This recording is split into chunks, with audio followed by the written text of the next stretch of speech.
Great. So it's my pleasure to introduce Professor Thalia Eley, who's Professor of Developmental Behavior Genetics at the Institute of Psychiatry, Psychology, and Neuroscience at King's College London. We're talking about updates from the anxiety working group of the PGC. Great. Thanks, Andrew, for introducing me, and thank you for the invitation. I'm really delighted to be here speaking on behalf of the anxiety group. So the anxiety group is the new kid on the block with regard to the PGC. Anxiety research often lags behind that of other psychiatric disorders, and in genetics this is really no different. But it's a problem because it's a very important disorder to understand. It's very common, it affects around a quarter of the population. It starts young, the average age of onset is 11 years. It shows considerable stability into adulthood and is associated with real difficulties in holding down a job. And it's obviously very debilitating and a burden to families, but it also accounts for huge costs to each economy.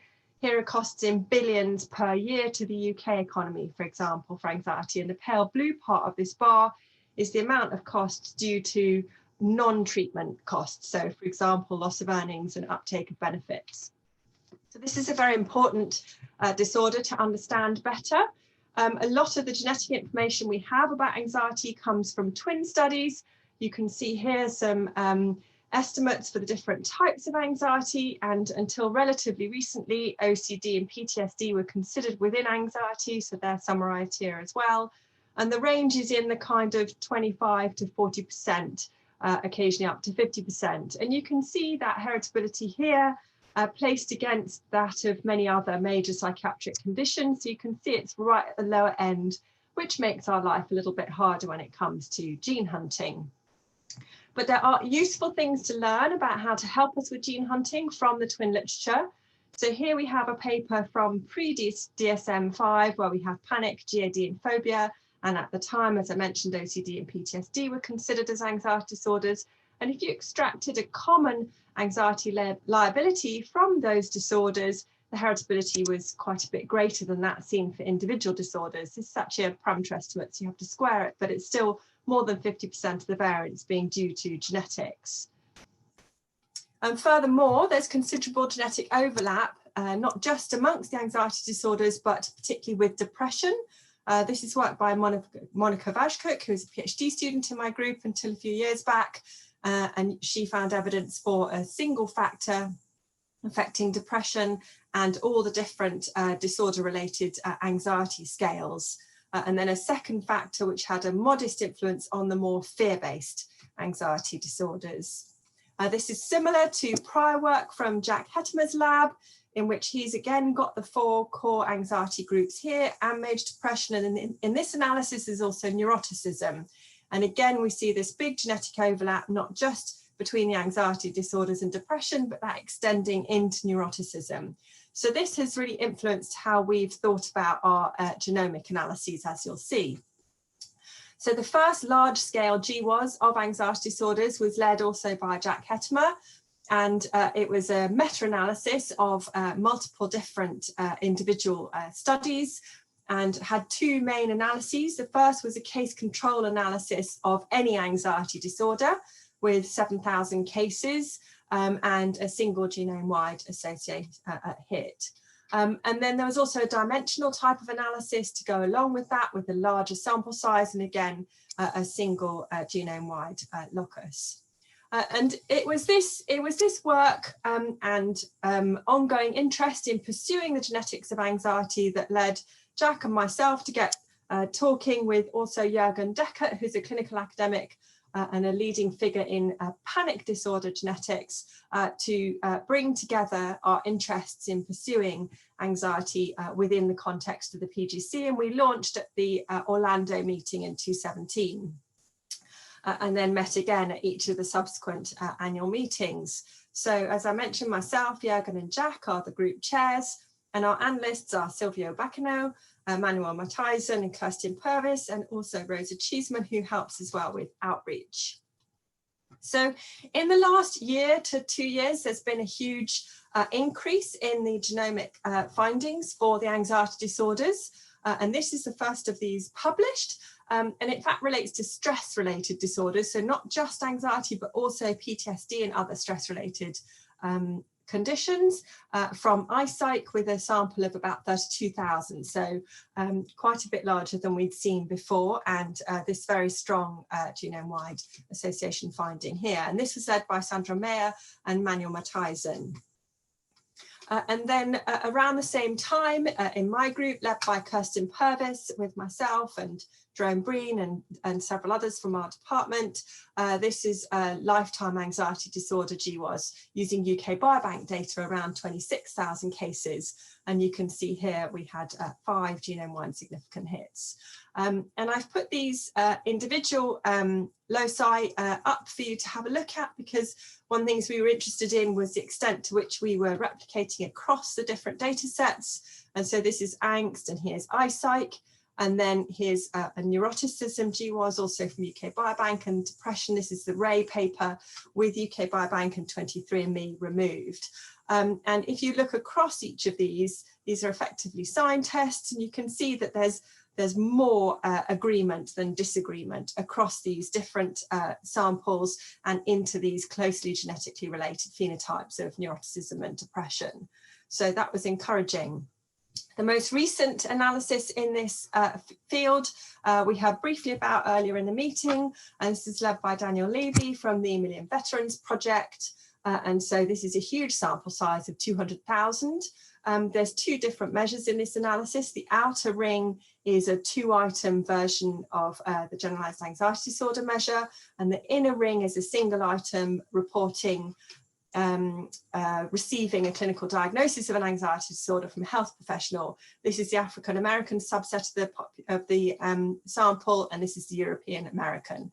And again, you can see unsurprisingly, with this larger sample size, quite a larger number of genome-wide significant hits that it will be interesting to explore further. So in this slide, I'm just showing you the SNP heritability from anxiety. This is one of the ways in which this trait differs. We may have a relatively low heritability compared to other psychiatric disorders, but it appears that it may be very strongly made up of these common genetic variants. Both the iPSYCH and UK Biobank findings, the SNP heritability was very close to that seen in the majority of twin studies, which is in the 30% range. This is very much the upper end of what we would see. The Million Veterans Project actually was quite a bit lower.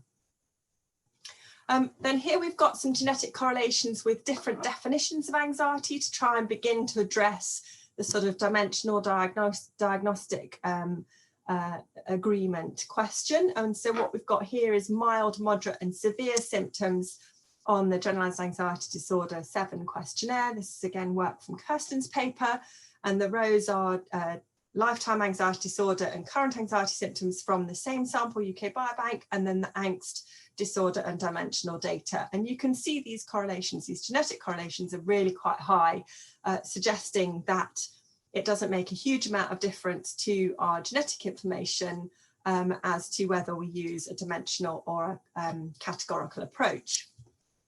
Then, as we've heard quite a bit about in this meeting, substantial genetic correlations with other traits, as you would expect, but perhaps some beyond what you might expect. So, for example, we see robust genetic correlations with schizophrenia approaching 0.4, and very high also with the cross-disorder analysis of around 0.5.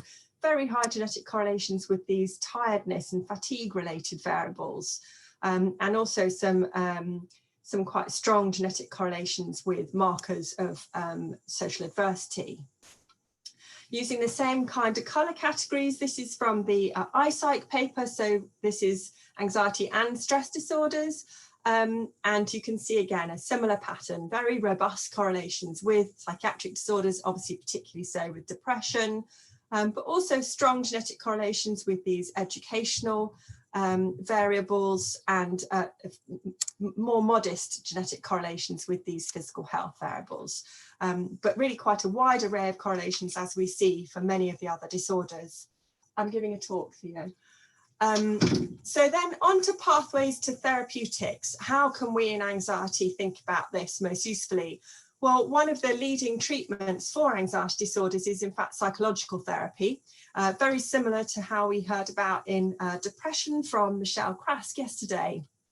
And so one of the ways in which genomics might be useful for therapeutics is to think about prediction of psychological treatment outcomes. This is a difficult field to conduct research in because you need genomic data on participants on whom you also have treatment response data.